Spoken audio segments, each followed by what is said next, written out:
السلام عليكم ورحمة الله وبركاته. ازيكم؟ عاملين ايه اجمل اخوات ومتابعين في الدنيا؟ ان شاء الله النهاردة هعمل معاكم تخزين السبانخ والقلقاس. تمام. بصوا زي ما انتم شايفين السبانخ كده انا مقطعاها زي ما انتم شايفين، والقلقاس برضو انا مقطعاه. انا الوقت عندي بيبقى صعب ان انا اعمل يعني اجيب الخضار انا اقطعه او كده، وخاصة لو سبانخ او بسلة او كده. فانا بروح عند ماما هي بتنضفهم معايا وبصراحة هي اللي قطعتهم لي، ربنا يبارك لي فيها يا رب. والقلقاس اختي اللي عملته لي. انا ما الا بس ان انا اخدت الحاجات البيت اجففها. كده احنا اهم حاجة ان احنا نغسل السبانخ كويس جدا جدا جدا، علشان خاطر الطينة اللي بتبقى موجودة فيها ومطرح التراب والكلام ده كله. والسبانخ بتحط عليها كزبرة، انا مش حاطة عليها هنا كزبرة. واحنا بنطبخها ممكن نقطع حزمة كزبرة عليها.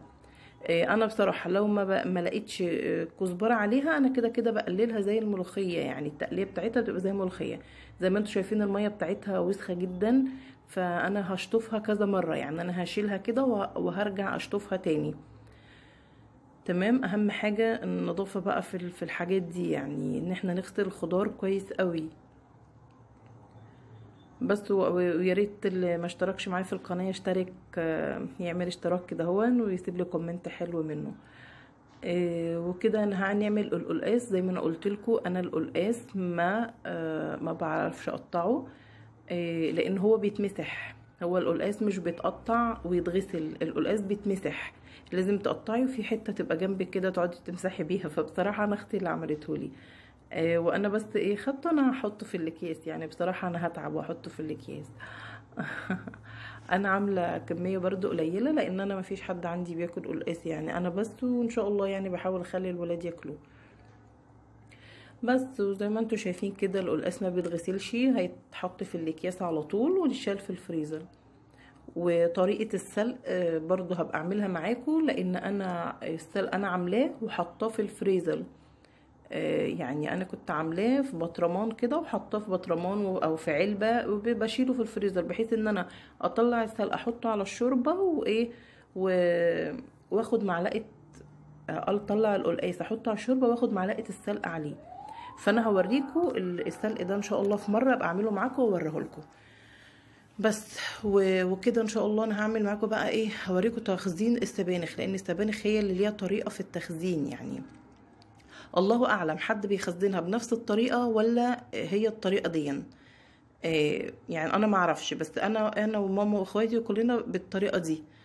وكذا حد يعني اعرفه يقول لي هي دي نفس الطريقه، فالله اعلم زي ما بيقولوا كل شيخ له طريقه، فما اعرفش بقى في حد بنفس الطريقه دي او لا. انا هحط في حله كده هو حبه زيت وعليهم معلقه سمنه زي ما انتم شايفين. والسبانخ اهي انا غسلها كويس قوي، يعني انا غسلتها وصفيتها كذا مره ورا بعضها، قلت عشان تنزل لو اي تراب او اي حاجه فيها. بعومها يعني في الطبق. ومعايا راس توم كده كبيره دقتها. بصوا انا هحط سنه ملح، مش عشان هي عايزه ملح، لا، علشان انا الحله تقريبا كان فيها ميه وما حطيت السمنه فضلت تطرطش عليا، فانا حطيت ملح بس ايه يهدي الطرطشه دي شويه. وكده دقيت راس التوم بتاعتي وحطيتها، وهبدأ بقى ان انا اقلبها يا دوبك اما تحمر بس شوية كده هون علشان تاخد ريحة السبانخ. السبانخ يا جماعة ما بيضافش عليها اي حاجة، يعني احنا ما بنضيفش عليها ملح، ما بنضيفش عليها سكر ومادة حافظة ولا الكلام ده كله، لا لا لا ولا اي حاجة. لان دي طريقة على طول على طول احنا بنعملها، مش اول مرة ان انا اعملها. كده التومة اهين. وبعدين الطريقة دي كمان بنعملها علشان خاطر السبانخ فيها حديد جامد جدا، والمفروض ان احنا الحديد مفيد وكل حاجة، بس ما ينفعش ان احنا ايه كتره غلط برضو. بصوا كده انا لما حطيت السبانخ شايفين بقى البخار اللي طالع دون، يعني هو عامل زي طشة كده، فيطلع الريحة كلها في قلب السبانخ. فاحنا هو ده اللي احنا محتاجينه، ان هي تاخد الريحة والطعم، وفي نفس الوقت لما تدبل هتنزل نسبة من الحديد بتاعها. طبعا الناس اللي ما بتحبش السبانخ دلوقتي دخلت في كذا حاجة، يعني في المعجنات، في فطائر، يعني حاجات كتير قوي. جلاش الرول دون بيتعمل بسبانخ وجبنة، يعني حاجات كتير السبانخ دخلت في قلبها من فوائدها، يعني هي ليها فوائد جامدة جدا، وخاصة الحديد طبعا.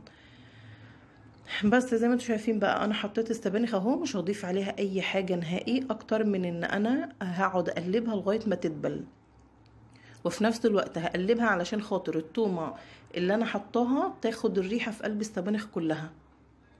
يعني انا هقلبها علشان بصوا اما انا اقلبها كده هو شايفين الريحه بتاعت البخار اللي طالع ده هو اللي هيدخل الريحه في قلب السبانخ بتاعتي كلها.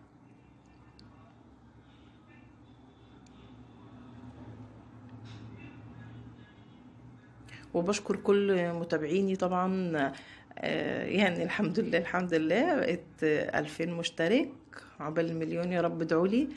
ان انا وكومنتاتهم طبعا الحلوة، وادعولي ان البنكود يجيلي. يعني انا بعته مرة ولسه هبعت لهم مرة تانية ان شاء الله، بس لازم يعدي الشهر وابعت لهم تاني لان هو لسه ما وصلش يعني. وده طبعا بفضل من ربنا وفضلكم طبعا عليا، وربنا يبارك لي فيكم يا رب. وبشكر طبعا كل الناس اللي بتدخلي على المنتدى واللي واقفه جنبي.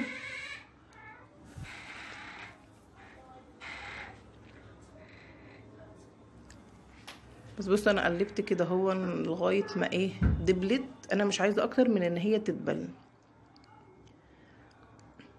ماشي يا جماعه، كان بيجي لي بس كوبايه فنجان قهوه بس. شايفين كده بقى انا هقعد اقلبها لغايه ما السبانخ بتاعتها لما تدبل قصدي. شايفين الميه بقى اللي نزلت منها، الميه دي كده دي منزله نسبه حديد كتير. هو مش معنى كده ان هي خلاص ما بقاش في حديد، لا احنا خفينا بس من نسبه الحديد فيها، لكن هي اكيد السبانخ مليانه حديد كده. خلاص انتوا بصوا الحله اصلا كانت مليانه وبصوا قلت ازاي كده. انا هسيبها بقى لغايه ما تبرد، وبعد كده ايه هرجع لكم تاني وهوريكم احنا ايه بنحطها بقى في الاكياس.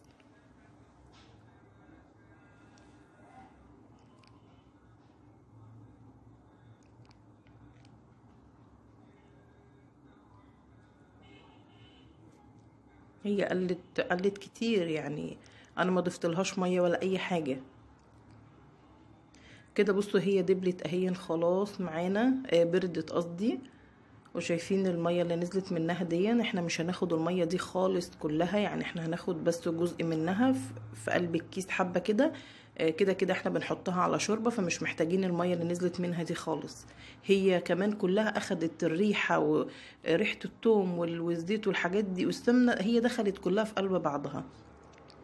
وعلى فكرة دي مش الكمية يعني، دول هيعملوا 3 اكياس لان دول انا كانوا تقريبا بتاع 4 كيلو تقريبا.